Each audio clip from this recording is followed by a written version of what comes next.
Hey everyone, and welcome to this explainer. If you're a history student examining how early treaties shaped property ownership, or maybe you're a real estate agent trying to understand the deep historical value of the land you sell, well, you really need to know one thing. Every single plot of Alabama land is a living document. Today, we're going to peel back its historical layers, honestly, almost like we're taking a core sample of the earth itself, to reveal the indigenous foundations of modern real estate. Think of this as a historical property survey. Our agenda today covers 1. The first planned communities, 2. Highways on ancient footpaths, 3. Place names as cultural assets, 4. Land value from prescribed fire, and 5. Property deeds and treaties. Let's get right into it. All right, Section 1. The first planned communities, foundations in the earth. Let's take a look at the physical layout of the land and the very first architects who shaped this pre-colonial canvas. To really understand Alabama's first monumental real estate developers, we have to look back at the Mississippian period. This spanned roughly from 800 to 1500 CE. You see, long before European settlers arrived to stake their claims, the peoples of this era were already executing advanced planning and engineering on a massive scale. They were, in essence, the region's very first master-planned community developers. Let's take a quick virtual tour of Moundville to see how this actually looked in practice. Founded around 1120 on the banks of the Black Warrior River, this was a highly intentional, 185-acre planned community. Imagine walking through this site. Right at its heart is a central, artificially leveled plaza. Surrounding this plaza are 29 massive earthen mounds, and they aren't just placed randomly.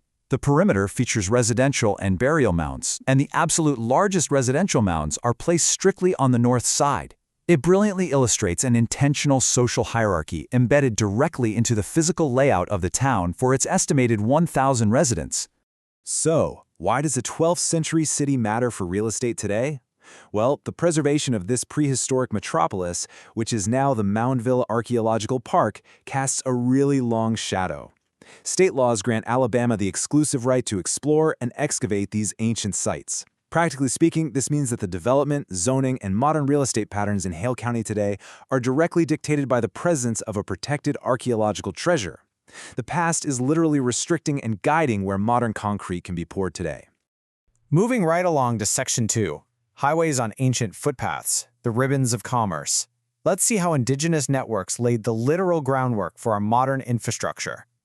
You know, you actually interact with this history every single time you go for a drive. For centuries, Native American tribes like the Creek, Choctaw, and Chickasaw developed incredibly extensive networks of footpaths. When the United States government later decided to build roads, they didn't just start from scratch. They simply improved the paths that were already there. Take the famous Old Federal Road, for instance. What began as the Lower Creek trading path was widened into a horse trail for U.S. mail in 1805, and then it became a military and stagecoach route. Today, those exact same ancient trading routes are traced perfectly by modern highways like U.S. Route 80 and Alabama State Route 59. If you're a real estate agent driving a client to a showing, here's a fantastic piece of trivia for you. You are more than likely following a native footprint. Bila Road, which was Alabama's first public road created back in 1819, connected Tuscaloosa to the Muscle Shoals area by strictly following existing indigenous trails. Today, local roads still follow that exact route. Similarly, the McIntosh Road, named for Creek Chief William McIntosh, maps directly to what we now drive as U.S. Route 431 and State Route 21. It's fascinating. The ribbons of commerce we rely on today are built directly upon ancient indigenous foundations. Let's transition to Section 3, Place Names as Cultural Assets, the cartographer's name. We're going to explore how indigenous naming conventions actually act as powerful cultural assets in today's real estate market. Before we even talk about counties or towns, we have to start with the state's name itself. Alabama is derived from the Alabama people.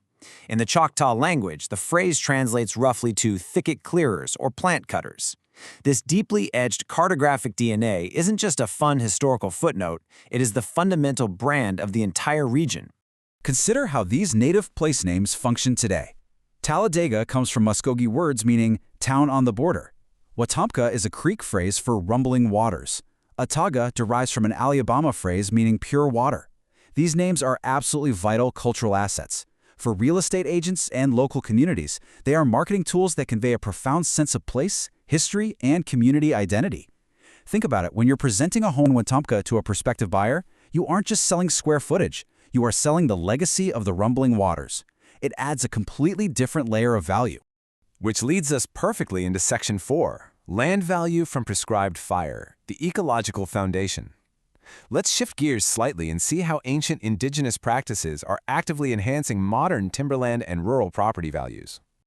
For millennia, Native American populations used fire as a highly sophisticated tool for land management. The steps were simple but incredibly effective. First, set frequent low-intensity fires. This effectively cleared out the dense underbrush, creating beautifully open, park-like forests. And most importantly, this practice actively cultivated the prime longleaf pine ecosystems and ideal wildlife habitats that early European settlers prized so highly when they first arrived.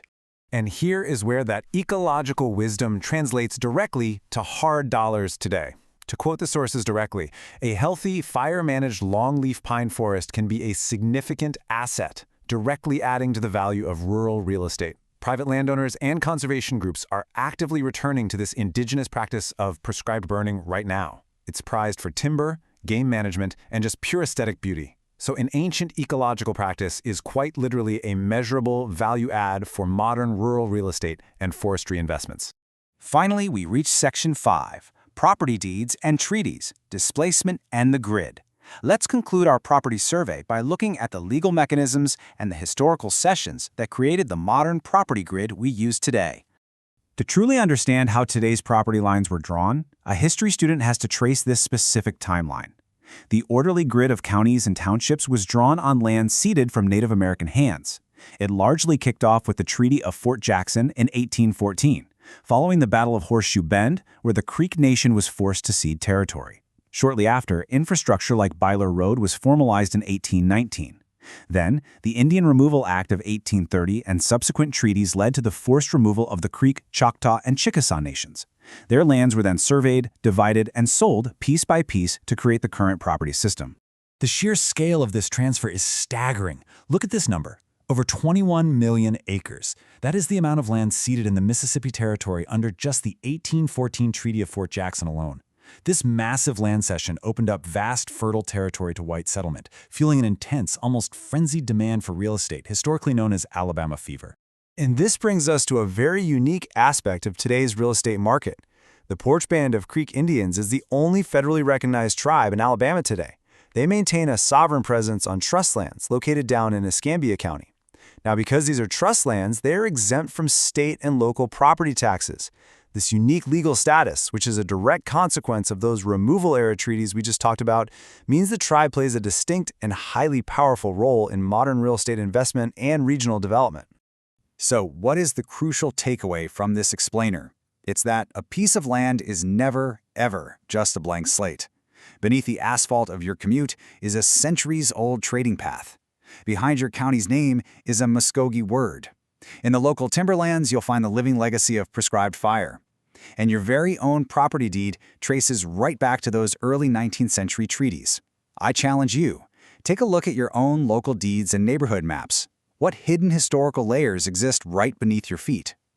Thanks so much for learning with us today, and keep exploring the layers all around you.